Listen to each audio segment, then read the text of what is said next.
당신의 사연에 공감하고 경청할 수 있는 사람, 이런 변호사들이 함께 일하는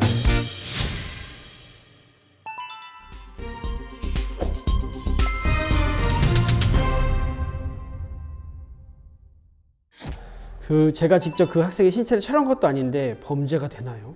네, 안녕하세요. 범법인 고은의 형사 전문 이경렬 변호사입니다.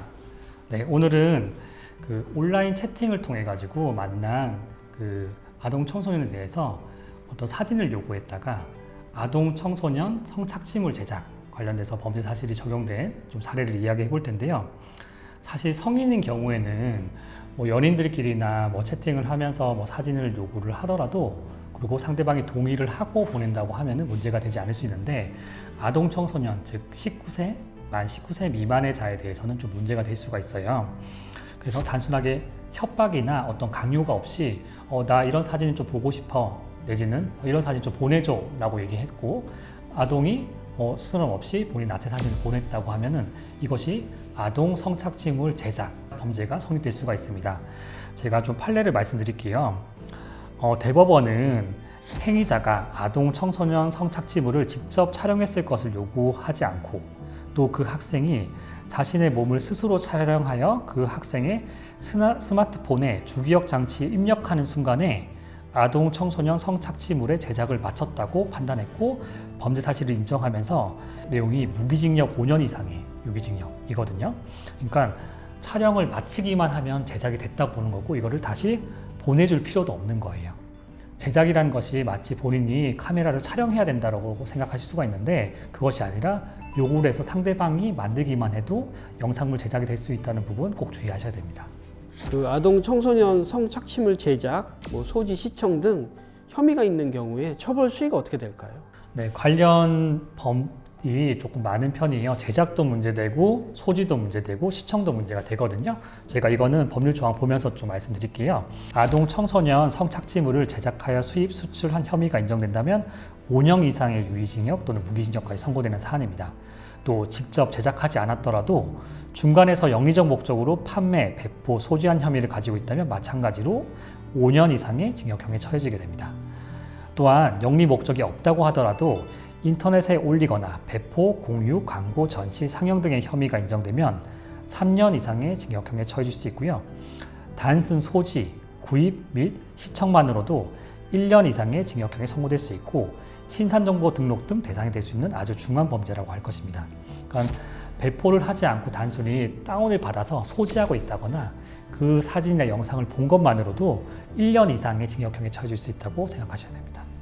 네, 성적 욕구를 느끼기도 했고 호기심으로 음란 파일을 구입해 다운을 받았는데, 나머지 파일을 열어보지 않고 뒀는데 일부 파일에 아동 성착취물이 있어서 경찰 조사를 받게 되었습니다.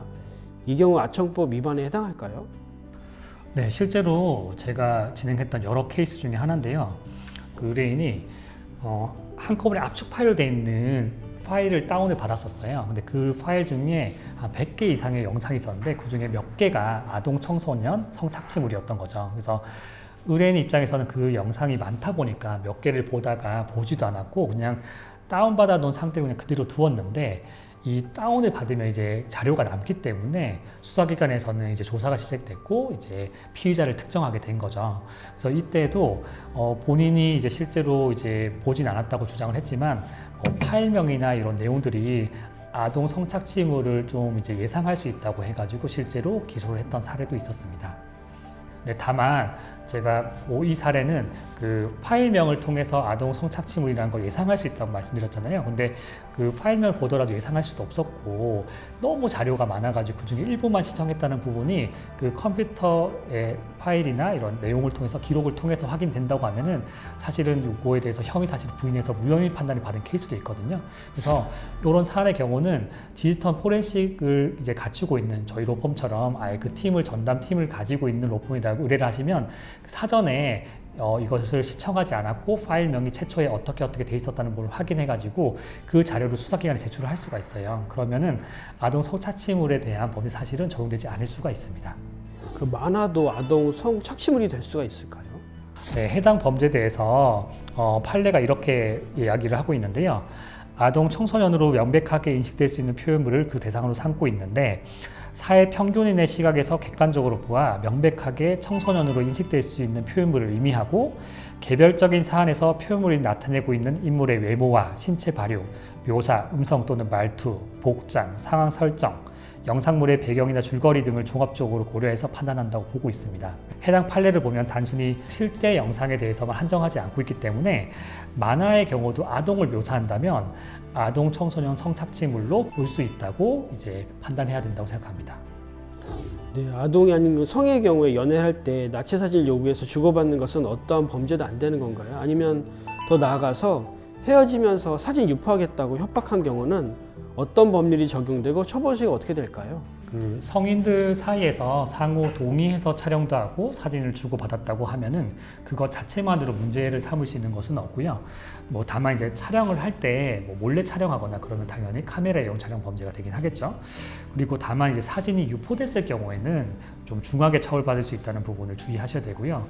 헤어지는 과정에서 이거를 막 유포하거나 이렇게 언급하지는 않은데 나 다시 만나주지 않으면 내가 사진 가지고 있는 거 알지? 이 정도로 언급한다는 거. 그런 언급만으로도 상대방은 두려움을 느끼고 협박이라고 느끼거든요. 그런 경우에는 상대방의 나체 사진을 가지고 유포, 협박을 하는 경우는 최소 1년 이상의 실형을 받을 수 있다고 규정을 하고 있고요.